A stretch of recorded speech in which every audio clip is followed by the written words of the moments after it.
In today's video, I want to talk about how you can get a guy to commit, which really means how you can inspire a man to commit. Hi, I'm Irom, and I'm one of the top love, dating, and manifestation coaches for smart, successful women like you. I share content on understanding men in the masculine, dating as a high-value woman, and manifesting love, so be sure to subscribe and hit the bell so that you don't miss anything. So one of the biggest myths that a lot of women believe is that men are afraid of commitment, or they don't want commitment, or it's really hard to get a guy to commit, all of these things around commitment. Here's the truth. Men will commit when they are inspired to commit. So what this means is that you don't need to try to get a guy to commit. It's about inspiring him to commit. So that's really what I want to break down in this video. The first thing to really think about, and this is going to be annoying, I know you're not going to like it, so just hear me out because this is important. The first thing to do to get a guy to commit is to stop needing him to commit. What I mean is this. When you're wanting someone to commit, when you're like, oh, I just wish he would commit, I don't understand why he won't commit.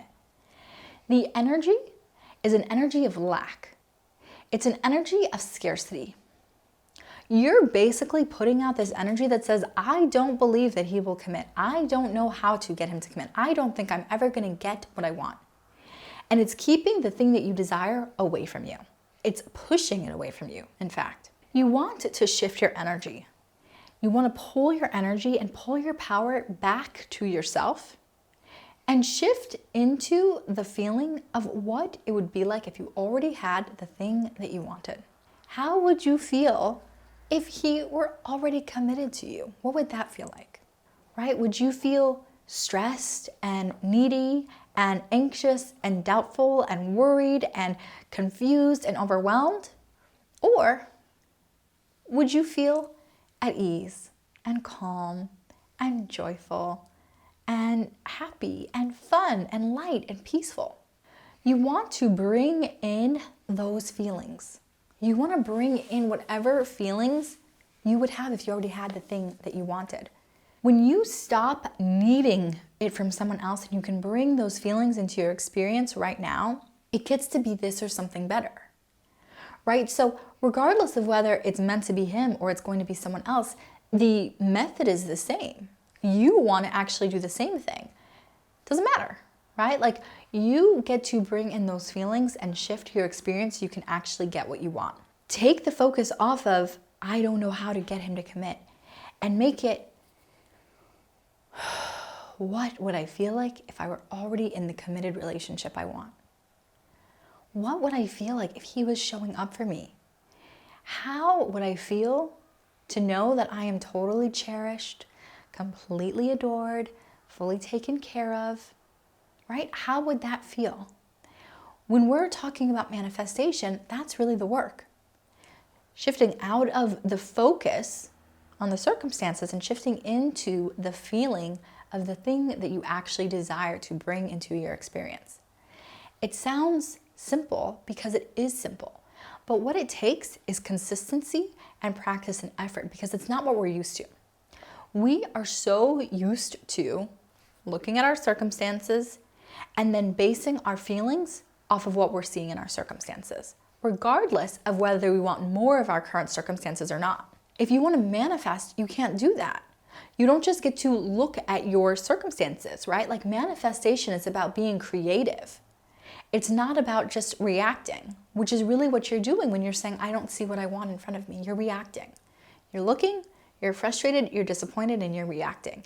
And it becomes this cycle because the things that you're feeling, you're perpetuating, you're getting more of. So if you want to create something different, it has to start with you. Everything starts with you. So that's really the first step, is stop needing him to commit.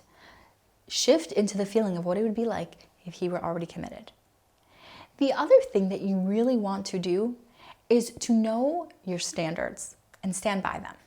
What a lot of women do is they have these standards, but when they meet someone that they really, really like, they're like, oh my God, I really like him so much. So even though he's not showing up the way that I want and he doesn't want the things that I want, I just really like him. So I'm gonna forget about all that, right? And your standards just fall. And you start putting up with behavior that you might not otherwise put up with. You start letting things slide that you wouldn't otherwise let slide. You settle, right? You're willing to accept these crumbs from this person because you're desperate to be close to this person.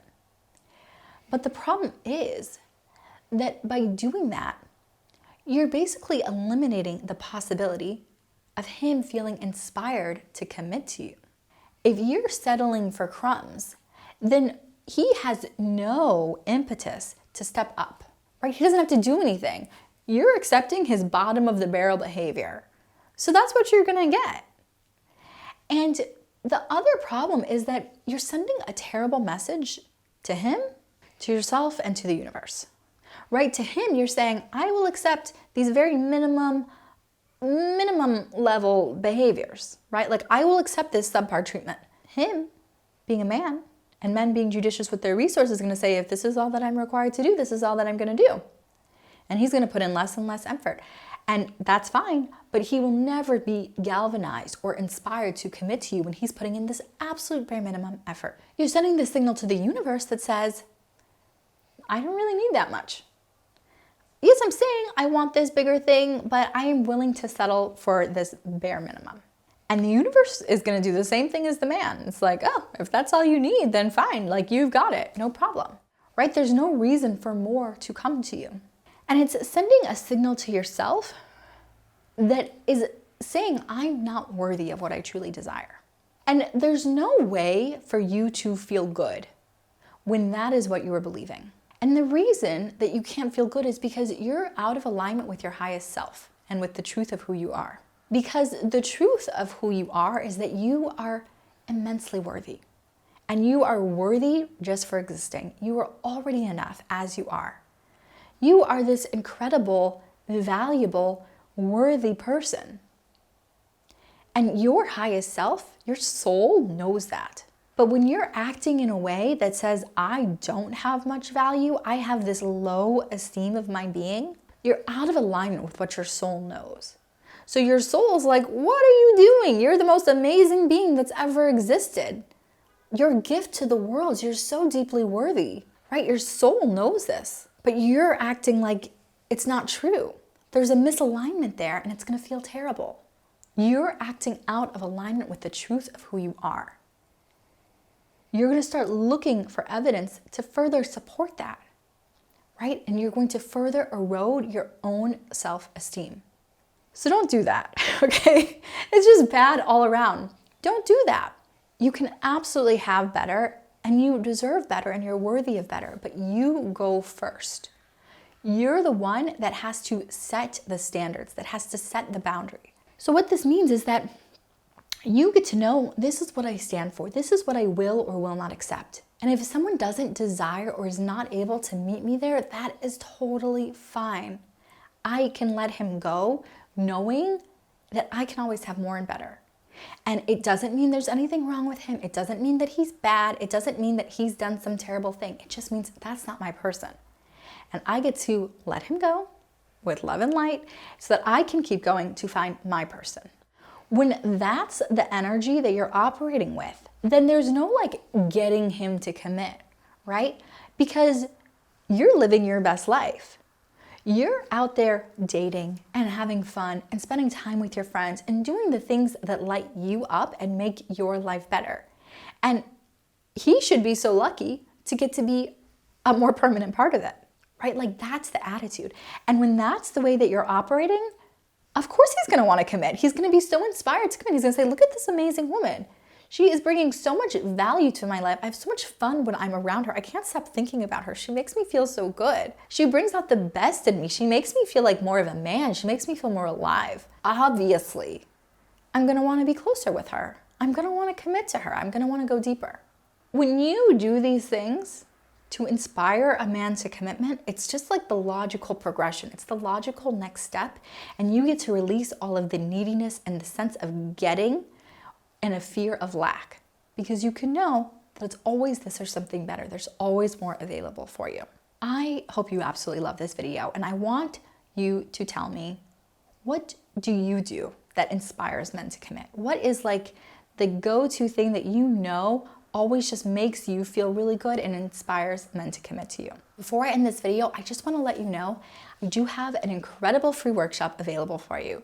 It's called the Magnetism Formula, and it really breaks down my signature approach to manifesting love. So you can go to magnetismformula.com. I'll be sure to link it below. But go ahead and join the free workshop and you'll get my whole process. So I hope this served you well, and I will look forward to seeing you in the next video.